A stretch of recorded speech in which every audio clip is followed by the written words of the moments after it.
स्वागत है आपका अपना चैनल सजल स्टडी पॉइंट एसएसपी में। मैं VR गुप्ता सर। आज हम देखेंगे क्लास 10th का मैथ के प्रश्नावली 3.5 का क्वेश्चन नंबर 4 का पहला। 4 का पहला क्या कह रहा है? कह रहा निम्न समस्याओं में रैखिक समीकरणों के युग्म बनाइए और उनके हल, यदि उनका अस्तित्व हो तो किसी बीजगणितीय विधि से ज्ञात कीजिए। यानी कि कोई भी बीजगणितीय विधि हम लगा सकते हैं, चाहे प्रतिस्थापन हो, चाहे विलोपन हो या वज्रगुणन विधि हो। हम किसी भी विधि का यूज करके इस समीकरण को हल करेंगे, लेकिन उससे पहले हमें जांचना है क्या कि इनका अस्तित्व है कि नहीं है। तो आपको बताया गया था अस्तित्व कब होता है कब नहीं होता है। अस्तित्व होता है, देखिएगा, a1 बटा a2 इक्वल टू b1 बटा b2 इक्वल टू c1 बटा c2। ये पहला है, इसमें अस्तित्व होता है। और a1 बटा a2 not equal to b1 बटा b2, इसका भी क्या होता है? अस्तित्व होता है। लेकिन अगर आ जाए a1 बटा a2 इक्वल टू b1 बटा b2 not equal to c1 बटा c2 के रूप में अगर हो तो इसका अस्तित्व नहीं होता है। यानी कि अगर इन दोनों में से आता है तो अस्तित्व है और इसमें से आता है तो अस्तित्व नहीं है। तो हम चेक करेंगे क्या कि ये इस रूप में आ रहा है या इस रूप में आ रहा है। और इस रूप में आता है, इन दोनों के रूप में आता है तो उसे हल करेंगे, और इस रूप में आता है तो उसे हम छोड़ देंगे। तो चलिए शुरू करते हैं। क्या कह रहा क्वेश्चन? क्वेश्चन कह रहा है एक छात्रावास के मासिक व्यय का एक भाग नियत है। मासिक व्यय यानी कि मंथली जो खर्चा है उसका कुछ भाग क्या है? एक भाग उसका नियत है, फिक्स है, तथा शेष इस पर निर्भर करता है कि छात्र ने कितने दिन भोजन लिया, और दूसरा इस पर निर्भर करता है कि वो भोजन कितना दिन किया। जब एक विद्यार्थी ए जो 20 दिन भोजन करता है तो 1000 रुपये देता है। कितना रुपए देता है? 1000 रुपये देता है। कितने दिन के लिए? तो 20 दिन के लिए। और 20 दिन भोजन करता है तो उसे 1000 रुपये देना पड़ता है। जबकि एक विद्यार्थी बी जो 26 दिन भोजन करता है तो छात्रावास को व्यय के लिए उसे 1180 रुपया देना पड़ता है। देखिए 20 दिन करता है तो 1000 रुपया, यानी कि 20 दिन के लिए कितना? 1000, और 26 दिन के लिए 1180। तो इधर कितना का अंतर है? 6 दिन का। तो इधर अंतर कितना का हो जा रहा है? 180 का अंतर हो जा रहा है। और इसको कटा दें तो 30, यानी कि एक दिन की भोजन की खर्च कितनी आ रही है? 30 रुपया आ रहा है। कितना आ रहा है? 30 रुपया आ रहा है। तो 20 दिन का अगर भोजन करता है तो कितना होगा? 20 3 60, 30 गुणे 20 यानी 600 रुपया। यानी 600 रुपया का भोजन करता है तो नियत खर्च उसका कितना हो जाता है? नियत व्यय कितना लग रहा है उसका? तो 1000 माइनस 600 बराबर कितना? 400 रुपया। यानी कि उसका नियत व्यय हो जाएगा 400 और प्रतिदिन भोजन का व्यय हो जा रहा है 30 रुपया। ये तो हम मौखिक निकाल लिए। अब हम इसको समीकरण बना करके निकालेंगे। इसका समीकरण हम कैसे बनाते हैं देखिए। सबसे पहले हम क्या करेंगे, जो मासिक व्यय है, नियत मासिक व्यय, उसको हम मान लेते हैं।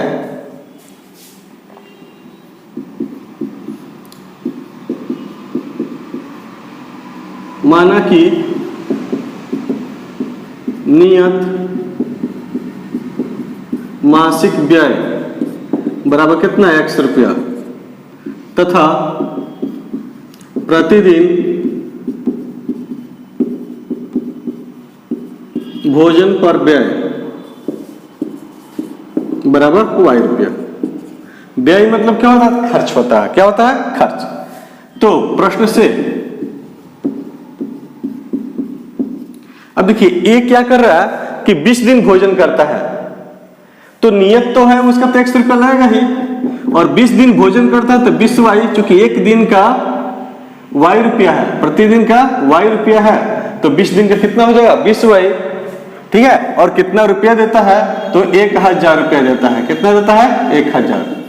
यह हो गया फर्स्ट। सेकंड क्या हो रहा है? तो ये तो नियत है तो लगेगा ही, अब भोजन कितना करता है, बी कितना करता है भोजन, तो ये करता है आपका 26 दिन। कितना, 26 दिन। तो 26y बराबर कितना, तो 1180, ये हो गया सेकंड। अब इसको हम हल करते हैं, माइनस माइनस माइनस, ये दोनों कट जाएगा। 20 में से 26 घटे तो -6y, इधर घटेगा तो -180, माइनस से माइनस कटा 6 से, तो कितना हो गया 30। कितना हो गया 30, यानी कि y बराबर कितना, 30 रुपया। ठीक है, y कितना हो गया 30। अब क्या कह रहा है, y का मान हम किसी एक में रखेंगे तो हमारा x का मान निकल जाएगा। तो y का मान समीकरण फर्स्ट में रखने पर, तो फर्स्ट में रखेंगे तो क्या हो जाएगा, तो x प्लस 20 गुणे 30 बराबर 1000, यानी x प्लस 20 60 है 600 बराबर 1000। अब इसको इधर लाएंगे तो x बराबर कितना हो जाएगा, 1000 माइनस 600, यानी x बराबर हो गया 400। अतः नियत मासिक व्यय, नियत मासिक व्यय कितना हो गया, बराबर 400 रुपया, तथा प्रतिदिन भोजन पर व्यय, भोजन पर व्यय बराबर कितना, 30 रुपया। तो ये हो गया आपका ये आंसर। ठीक है, अब हम इस किस विधि का यूज किए हैं हम, तो यहां पर हम यूज किए हैं विलोपन विधि। कौन सा विधि है ये, विलोपन विधि का यूज किए हैं। आप कोई भी विधि लगा सकते हैं, आपके ऊपर डिपेंड करता है, स्वतंत्र हैं आप। ठीक है, तो इस तरह से हमारा पहला क्वेश्चन कंप्लीट हुआ। अब हम देखेंगे दूसरा क्वेश्चन, क्वेश्चन नंबर 2। चलिए देखते हैं क्वेश्चन नंबर 2। दो क्या कह रहा है, एक भिन्न 1/3 हो जाती है जब उसके अंश से 1 घटाया जाता है। यानी अंश से जब 1 घटाते हैं तो 1/3 हो जाती है, और वह 1/4 हो जाती है जब हर में 8 जोड़ दिया जाता है। और जब हर में हम 8 जोड़ देते हैं तो क्या होता है, 1/4 हो जाता है। तो वह भिन्न ज्ञात कीजिए। आपको बता दें, भिन्न बनाने के लिए हमें अंश और हर चाहिए। क्या चाहिए, अंश भी चाहिए और हर भी चाहिए। तो हम मान लेते हैं अंश को, माना कि भिन्न का अंश, भिन्न का अंश बराबर x तथा हर बराबर y। तो भिन्न क्या हो जाएगा, तो भिन्न क्या हो जाएगा, भिन्न हो जाता है x/y। ठीक है, अब प्रश्न से कह रहा है, ध्यान से देखिएगा, एक भिन्न 1/3 हो जाती है जब उसके अंश में 1 घटाया जाता है। अंश से 1 घटाना है तो ये अंश हो गया, उसमें से 1 घटाना है। ठीक है ना, आहार में कुछ नहीं करना तो छोड़ देना है, तो कितना हो जाता है, 1/3 हो जाता है। अंश में से 1 घटाया जाता है तो भिन्न 1/3 हो जाता है। हर में कुछ नहीं करना है, जैसा वैसे ही रहेगा। ठीक है, क्रॉस करते हैं तो 3 में x से गुणा करेंगे तो 3x होगा, -3 में 1 से गुणा करेंगे तो 3, 1 में y से गुणा करेंगे तो y को इधर करते हैं, 3 को इधर ले जाते हैं, तो 3x माइनस y बराबर 3। ये हो गया समीकरण फर्स्ट। अब क्या कर रहा है, सेकंड शर्त क्या कर रहा है, पुनः प्रश्न से सेकंड शर्त कह रहा है, और वह 1/4 हो जाती है जब हर में 8 जोड़ दिया जाता है। यानी कि अंश में कुछ नहीं करना है, हर में हमें 8 जोड़ देना है तो 1/4 हो जाता है। इसमें भी क्रॉस गुणा करेंगे, 4 में x से कितना हो जाएगा, 4x बराबर 1 में y से तो y प्लस 8 में 1 से 8, y को इधर करेंगे तो क्या 4x माइनस y बराबर 8। यह हो गया सेकंड समीकरण। क्या हो गया, सेकंड। अब हम हल कर देते हैं इसको, किस विधि से हल कर देते हैं, चूंकि इसमें भी y है इसमें भी y है, आसानी से हम हल करेंगे विलोपन से। तो विलोपन विधि से हम हल करते हैं, आसानी से कट जाएगा। विलोपन विधि से। समीकरण फर्स्ट दिया है 3x माइनस वाई बराबर 3, ये फर्स्ट है। और सेकंड है 4x माइनस वाई बराबर 8, ये सेकंड है। ये माइनस है, ये भी माइनस है, चिन्ह चेंज कर तो प्लस हो गया, ये प्लस है तो क्या हो गया माइनस है, ये प्लस है तो माइनस, ये दोनों कट जाएगा।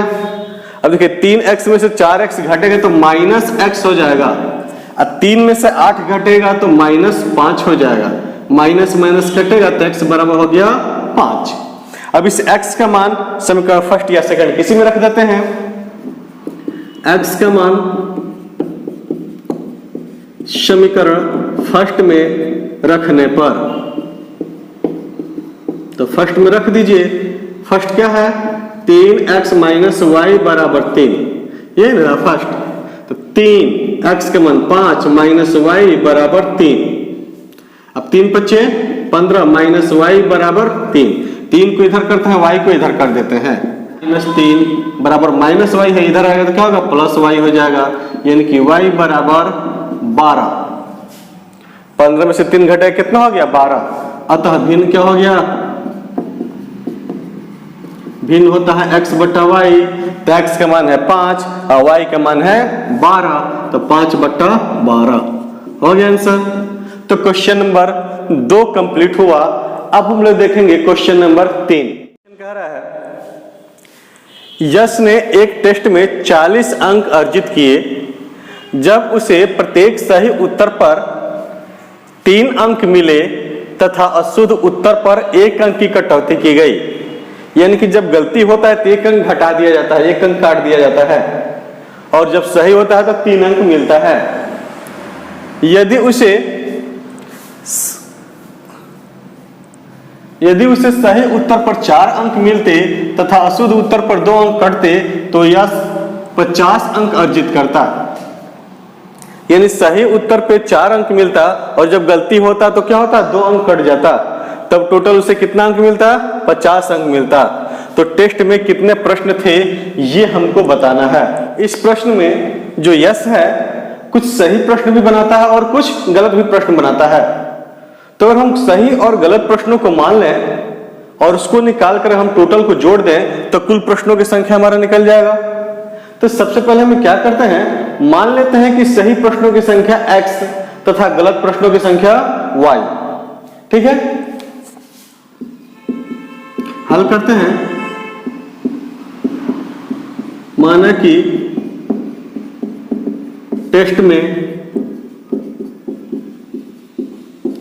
सही प्रश्नों की संख्या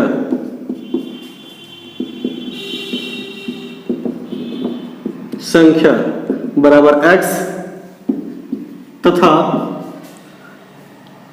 अशुद्ध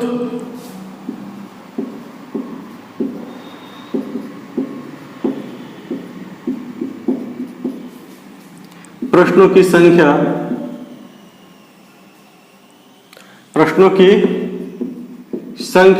बराबर y। अब प्रश्न से ध्यान से देखिएगा, 40 अंक अर्जित करता है। कब करता है, जब उसे सही उत्तर पर 3 अंक मिलता। सही उत्तर पर कितना अंक मिलता है 3, तो सही संख्या कितना है x, तो कितना हो जाएगा 3x हो जाता है, होगा ना। और गलत पे 1 अंक कट जाता है, अशुद्ध पर क्या होता है 1 अंक कटता।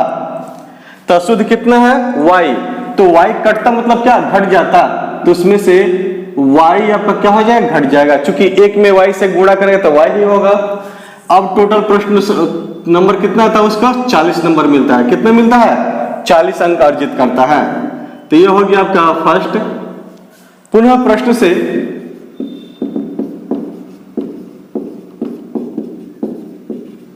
अब यहां देखिएगा, करे यदि उसे सही उत्तर पर 4 अंक मिलता तो एक सही पर कितना है x सही है। कितना प्रश्न सही है x, और एक पर 4 अंक मिलता तो 4x हो जाएगा। कटौती है तो कटेगा। कितना गलत पे मिल रहा है तो 2 अंक कट रहा है, गलती पर कितना कट रहा है, 2 अंक कट रहा है। और y प्रश्न है तो 2y घट जाएगा, तो टोटल अंक कितना उसका बचता है, तो 50 अंक बचता है। ये हो गया सेकंड। ठीक है, हम इसको बनाते हैं किससे, विलोपन विधि से ही बनाएंगे, विलोपन विधि से। अब यहां देखिए, यहां पे y है और यहां पे 2y है, तो समीकरण फर्स्ट में अगर हम 2 से गुणा कर दें तो ये भी 2y हो जाएगा।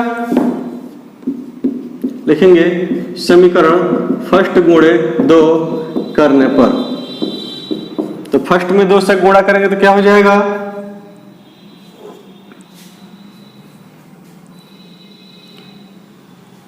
2 से गुणा तो 3 दूना 6x माइनस 2y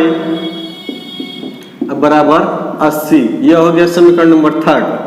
और सेकंड क्या है, 4x minus 2y, 4x minus 2y बराबर 50। यह हो गया सेकंड। अभी माइनस प्लस माइनस चिन्ह चेंज कर दिए, ये दोनों कट गया, कटेगा। अब 6 में से 4 घटेगा तो 2x, 80 में से 50 घटेगा कितना, 30, ये कटेगा तो x बराबर हो गया कितना, 15। अब x का मान 15 हो गया, x का मान क्या करेगा, फर्स्ट में रख देते हैं। x का मान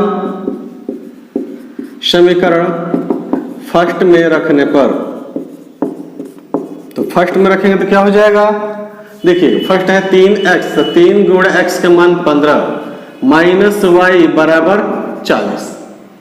ठीक है, तो 15 से कितना हो जाएगा, 45 माइनस y बराबर 40। इसको इधर कर देते हैं और 40 को इधर कर देते हैं, तो 45 माइनस 40 बराबर y, यानी कि कितना हो जाएगा, y बराबर 5, y बराबर 5। अतः कुल प्रश्नों की संख्या, अतः कुल प्रश्नों की संख्या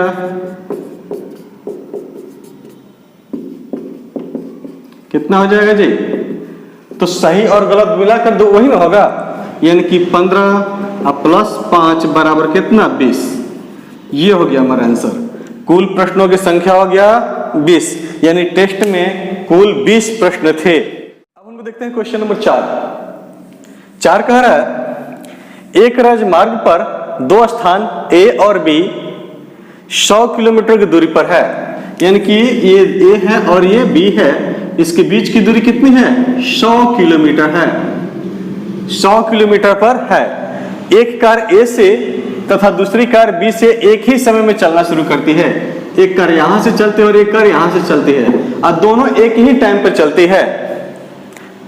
यदि ये कारें भिन्न भिन्न चालों से एक ही दिशा में चलती हैं, मान लेते हैं यहाँ की जो कार है उसका 1 किलोमीटर प्रति घंटा चाल है, और इसका क्या है, y किलोमीटर प्रति घंटा चाल है। दोनों का चाल क्या हो गया, भिन्न भिन्न हो गया, चलती है भिन्न भिन्न चालों से एक ही दिशा में चलती है, और दोनों एक ही दिशा में चलती है, यानी कि ये अगर इधर चलती है तो ये भी आपका इधर ही चलती है, दोनों की दिशा क्या हो गया, एक हो जाता है। तो वे 5 घंटे पश्चात मिलती हैं, तो कितना समय लगता है, 5 घंटा समय लगता है। ठीक है, अच्छा ये बताइए, ये कार तेज चलेगी कि ये कार चलेगी, ये कार तेज चलेगी तभी ना आकर इसको पकड़ेगी 5 घंटे के बाद, और ये तेज चलेगी तो क्या इसको पकड़ पाएगी, ये वाली कार कभी नहीं पकड़ पाएगी। यानी कि ये कार तेज चलेगी, यानी इसकी चाल क्या होगी, अधिक होगी, इसकी चाल क्या होगी, अधिक होगी, और इसकी चाल क्या होगी, कम होगी। ठीक है, अब क्या कर रहा है, ये 5 घंटे पश्चात मिलती है, यानी 5 घंटे के बाद मिल जाती है, यानी कि 5 घंटे में आकर इसको पकड़ लेती है। अब क्या कर रहा है, लेकिन जब एक दूसरे के विपरीत चलती है, अब देखिए यहां से इधर ये चल रही है, ये इधर जा रही है और ये इधर आ रही है, तो विपरीत हुआ ना, इसका डायरेक्शन इधर है और इसका डायरेक्शन इधर है, तो दोनों जब विपरीत चलती हैं तो मात्र 1 घंटा में मिल जाती हैं। कितना देर में मिलती है, 1 घंटा में मिलती है। तो दोनों कारों की चाल हमें ज्ञात करनी है, दोनों कारों की चाल हमें ज्ञात करनी है। तो हम मान लेते हैं A से चलने वाली कार की चाल x किलोमीटर प्रति घंटा तथा B से चलने वाली कार की चाल y किलोमीटर प्रति घंटा है। हल करते हैं हम। हल करने से पहले आपको बता दें, यदि आपको ये वीडियो अच्छी लगी हो तो आप इसे लाइक, शेयर और सब्सक्राइब कीजिएगा। तो चलिए देखते हैं हम मान लेते हैं क्या, माना कि ए से चलने वाली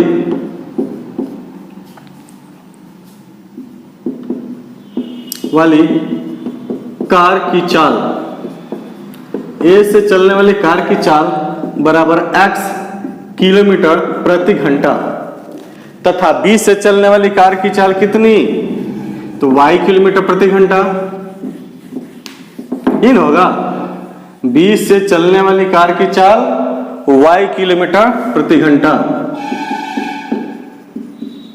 बी से चलने वाली कार की चाल y किलोमीटर प्रति घंटा। अब प्रश्न से देखिए, ध्यान दीजिएगा यहां, चूंकि ये तो 100 किलोमीटर है, ठीक है, यहां पे ए है, यहां पे क्या है, बी है। अगर ये भी 5 घंटा चल रहा है, ए वाला 5 घंटा चलता है, तो 5x किलोमीटर चलेगा, क्योंकि 1 घंटा में x किलोमीटर चलता है, तो 5 घंटा में 5x किलोमीटर जाएगा, और ये कितना जाएगा, तो 5y किलोमीटर जाएगा। कितना जाएगा, y किलोमीटर। चूंकि आप जानते हैं, क्या जानते हैं कि दूरी बराबर क्या होता है, चाल गुणे समय, ठीक है। तो 1 घंटा में ये x किलोमीटर चलता है, 1 घंटा में x किलोमीटर, तो 5 घंटा में कितना चलेगा, 5x किलोमीटर।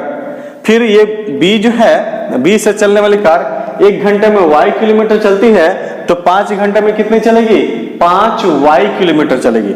अच्छा यहाँ पे देखिए एक चीज और, ये तो यहाँ पे चल रहा है, तो ये वाला जो है x वाला, यानी a से चलने वाली कार जो है b वाला से 100 किलोमीटर अधिक चलेगा। कितना अधिक चलेगा, 100 किलोमीटर अधिक चलेगा, तभी न जाकर उसको पकड़ेगा। यानी कहने का मतलब कि इसमें से x वाला में से अगर y वाला घटा देता है, तो बीच का अंतर कितना होता है, 100 किलोमीटर। जैसे मान लीजिए ये चला है 400 किलोमीटर, कितना चला है, 400 किलोमीटर, तो b वालों को 500 किलोमीटर चलना पड़ेगा, तभी, सॉरी, a वाला को 500 किलोमीटर चलना पड़ेगा, तभी तो इसको पकड़ेगा। अगर ये 400 किलोमीटर चल रहा है, ये भी 400 किलोमीटर चलेगा, तो पकड़ पाएगा, नहीं पकड़ पाएगा, ठीक है ना। यानी कि इसकी चाल जो है अधिक तो है ही। यहां पे एक मिनट यहां से लिख देते हैं हम लोग, x is greater than y। अब हम प्रश्न से करते हैं, तो देखिए 5 घंटा चल रहा है, तो 5 घंटा में 5x हो जाएगा, तो y, ये b वाला भी तो 5 घंटा चला है, तो ये भी 5y हो गया। और जब दोनों को घटाते हैं तो कितना आता है, 100 आता है। कैसे पता चला 100 आता है, क्योंकि a वाला b वाला से 100 किलोमीटर अधिक चलेगा, तभी वो पकड़ेगा, ठीक है। तो ये हो गया फर्स्ट समीकरण। या कॉमन ले लीजिए, 5 कॉमन ले लेते हैं, तो क्या हो जाता है, x माइनस वाई बराबर 100, ये कटेगा तो हो जाएगा 20, यानी कि x माइनस वाई बराबर 20। इसको कर देते हैं फर्स्ट, ठीक है। अब क्या कर, आगे देखिए सेकंड स्टेप कह रहा है कि यदि ये वाला इधर चल रहा है और ये वाला इधर चल रहा है, तो 1 घंटा में ही मिल जाता है। कितना घंटा मिलता है, 1 घंटा में। यानी कि 1 घंटा में x किलोमीटर चलेगा, तो 1 घंटा में ये y किलोमीटर चलेगा, और दोनों को मिलाकर कितना किलोमीटर, 100 किलोमीटर होता है। कितना किलोमीटर होता है, 100 किलोमीटर। तो लिखिए पुनः प्रश्न से x प्लस वाई बराबर कितना, 100। ये हो गया सेकंड, हो गया ना। चूंकि दोनों मिला करके ना 100 किलोमीटर चलता है, तो x प्लस वाई बराबर 100। अब पहला समीकरण है x माइनस वाई बराबर 20। अब हमें इसे विलोपन विधि से हल कर रहे हैं। किस विधि से, विलोपन से, विलोपन विधि से। तो ये y से y कटेगा, x में x जोड़ेंगे तो 2x बराबर 120 हो गया। ये कटेगा तो x बराबर कितना हो गया, 60। x का मान हो गया 60। अब x का मान हम क्या करेंगे, समीकरण फर्स्ट में रख देते हैं या सेकंड में रख देते हैं, हल कर देंगे और आ जाएगा मान।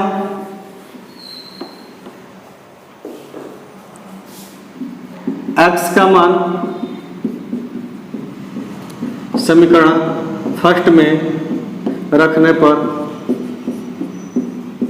तो फर्स्ट में रख दीजिए। फर्स्ट क्या है, x माइनस वाई बराबर 20, यानी x का मान है 60 माइनस वाई बराबर 20, इसको इधर लाएंगे और इधर जाएगा, तो 60 माइनस 20 बराबर y, यानी कि y बराबर कितना हो जाएगा 40। अतः यहीं से लिख देते हैं आंसर इसका।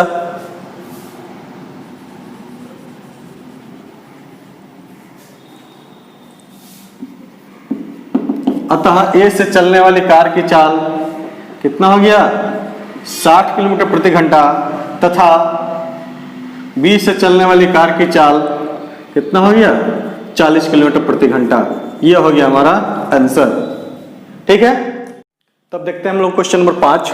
ये इस एक्सरसाइज का अंतिम क्वेश्चन होगा। क्या कह रहा है, एक आयत का क्षेत्रफल 9 वर्ग इकाई कम हो जाता है यदि उसकी लंबाई में 5 इकाई की कमी कर दी जाए और चौड़ाई 3 इकाई बढ़ा दी जाए। यानी कि जो आयत है, ध्यान दीजिएगा, आयत है, अगर इसकी लंबाई में 5 इकाई कम कर दिया जाए, यानी कि ये मान लीजिए ये लंबाई है, सिर्फ 5 इकाई ये काट दीजिए, 5 इकाई क्या हो गया काट दिया जाता है, और 3 इकाई बढ़ा दी जाती है। क्या, तो चौड़ाई 3 इकाई बढ़ा दी जाती है, चौड़ाई जो है 3 इकाई बढ़ा दिया गया मान लीजिए, तब ये बन गया आपका ये आयत बन गया। ठीक है ना, अब आपका हो गया ये आयत हो गया। अब ये क्या हो रहा है, तो 9 वर्ग इकाई जो होता है कम हो जाता है, इसके पहले वाले जो क्षेत्रफल था उससे 9 वर्ग इकाई कम हो जाता है। 9 वर्ग इकाई क्या होता है, कम हो जाता है। लेकिन वही देखिए, ये पहले वाला हमारा आयत था, ये पहले का आयत था। अब कह रहा है, दूसरा शर्त कह रहा है कि यदि हम लंबाई को 3 इकाई और चौड़ाई को 2 इकाई बढ़ा दें, लंबाई को भी 3 इकाई बढ़ाना है और चौड़ाई को भी 2 इकाई बढ़ाना है, तब हमारा आयत होगा ये हो गया। अब ये होता है तो पहले वाले से 67 वर्ग इकाई क्या होता है, ज्यादा हो जाता है इसका क्षेत्रफल। तब हमें शुरू में उसकी लंबाई क्या थी और चौड़ाई क्या थी ये हमको निकालना है। ठीक है, तो हम मान लेते हैं कि आयत की लंबाई x तथा चौड़ाई y क्या मीटर इकाई दिया है, इकाई मानेंगे। हल करते हैं। माना कि आयत की लंबाई बराबर x इकाई तथा चौड़ाई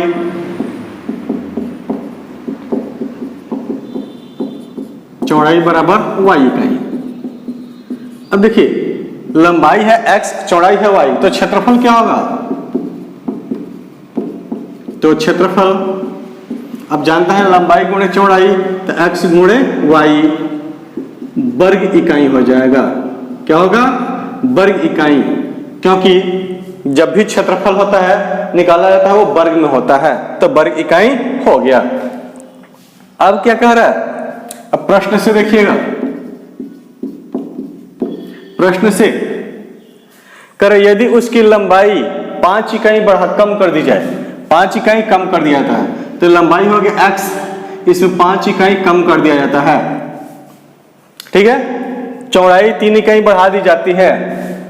अब चौड़ाई हो गया कितना, y 3 इकाई बढ़ा दिया जाता है, तो क्षेत्रफल क्या होता है, 9 वर्ग इकाई कम हो जाता है। तो क्षेत्रफल देखिए, लंबाई हो गया नया वाला, ये हो गया चौड़ाई, इनको जब हम गुणा करेंगे तो क्षेत्रफल हमारा बनेगा। तो क्षेत्रफल पहले वाला कितना था एक्स वाई, उसमें से ये 9 वर्ग इकाई घट जाता है। क्या होता है, 9 वर्ग इकाई घट जाता है। यानी कि अब जो क्षेत्रफल है पहले वाले से 9 वर्ग इकाई क्या होता है, कम हो जाता है। ठीक है, अब इसको हल करते हैं। तो x को पकड़ते हैं y के साथ, तो एक्स वाई हो गया, फिर x को 3 के साथ तो 3x हो गया, -5 को y के साथ तो 5y हो गया। अब -5 में 3 से तो 5 थे, 15 -15 हो गया। इधर हो गया xy -9। अब ये xy से xy कट गया तो आया कितना, 3x -5y बराबर -9 है। इसको इधर लाएंगे तो 15 हो जाएगा, यानी 3x माइनस 5y बराबर 15 में से 9 घटेगा 6। ये हो गया समीकरण फर्स्ट। ठीक है, अब सेकंड क्या कह रहा है, सेकंड शर्त देखिएगा।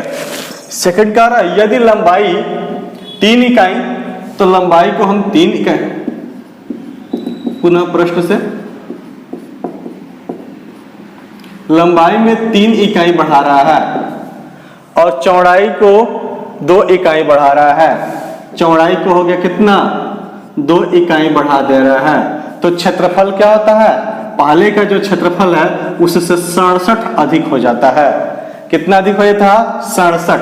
तो x में y से गुणा करेंगे तो x y हो ही जाएगा, x में 2 से गुणा करेंगे तो 2x, प्लस 3 में y से गुणा तो 3y, प्लस 3 दूना 6, इधर x y और प्लस 67, x y से x y कैंसिल, तो 2x प्लस 3y बराबर 67, 6 इधर आएगा तो -6, यानी 2x प्लस 3y बराबर कितना 61। ये हो गया सेकंड समीकरण। अब फर्स्ट क्या है, 3x माइनस 5y बराबर 6। ठीक है, तो यहां पे देखिए कोई किसी से मैच नहीं कर रहा है, हमें दोनों में गुणा करना पड़ेगा। उससे अच्छा हम क्या कर दें, प्रतिस्थापन विधि लगा देते हैं। नहीं तो क्या करना पड़ेगा, देखिए फर्स्ट में हमें 2 से गुणा करें तो ये 6 होगा, और सेकंड में कितना से करना पड़ेगा, 3 से करना पड़ेगा, यानी कि दोनों में बारी बारी से हमें गुणा करना पड़ेगा, तब जाके होगा। तो थोड़ा सा ही बड़ा हो जाएगा। इससे अच्छा हम क्या करें, या तो वज्र विधि का यूज कर दें या प्रतिस्थापन विधि का यूज कर दें। तो हम करते हैं प्रतिस्थापन विधि से। समीकरण फर्स्ट से, फर्स्ट दिया है 3x माइनस 5y बराबर 6। 5y को इधर करेंगे तो 3x बराबर कितना, 6 प्लस 5y, तो x बराबर हो जाएगा 6 प्लस 5y बट्टा में 3। ये हो गया समीकरण नंबर 3। ठीक है, अब क्या करेंगे, इस x का मान किस में रखेंगे, तो चूंकि फर्स्ट से बना है तो हम किस में रखेंगे, सेकंड में रखेंगे। किस में रखेंगे, सेकंड में। x का मान समीकरण सेकंड में रखने पर, तो सेकंड क्या दिया है, तो 2x प्लस 3y बराबर 61, 2x प्लस 3y बराबर 61। 2x का मान है 6 प्लस 5y अब बट्टा में 3, अब प्लस ये 3y बराबर 61। तो देखिए 6 दूना 12, 2 पच्चे 10y।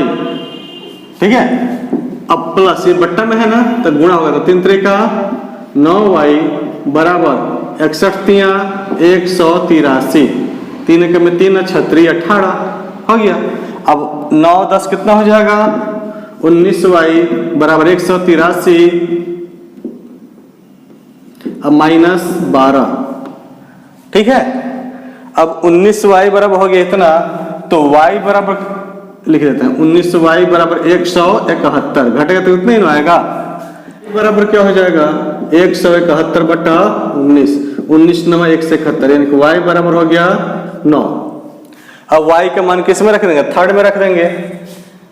y का मान समीकरण थर्ड में रखने पर, तो थर्ड में रखेंगे तो क्या हो जाएगा, x बराबर 6 प्लस 5 गुणे 9 अब बट्टा में 3, यानी x बराबर 6, 9 पच्चे 45 बट्टा में 3, यानी x बराबर 51 बट्टा 3, कटेगा तो कितना, x बराबर 17। x बराबर क्या हो गया 17। अतः आयत की लंबाई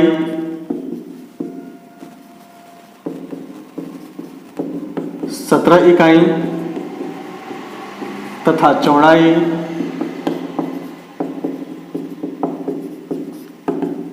कितना आया था, चौड़ाई 9 इकाई, 9 इकाई हो गया आंसर। तो इस तरह से क्वेश्चन हमारा 5वां कंप्लीट हुआ, यानी कि एक्सरसाइज 3.5 पूरी तरह से कंप्लीट हुआ।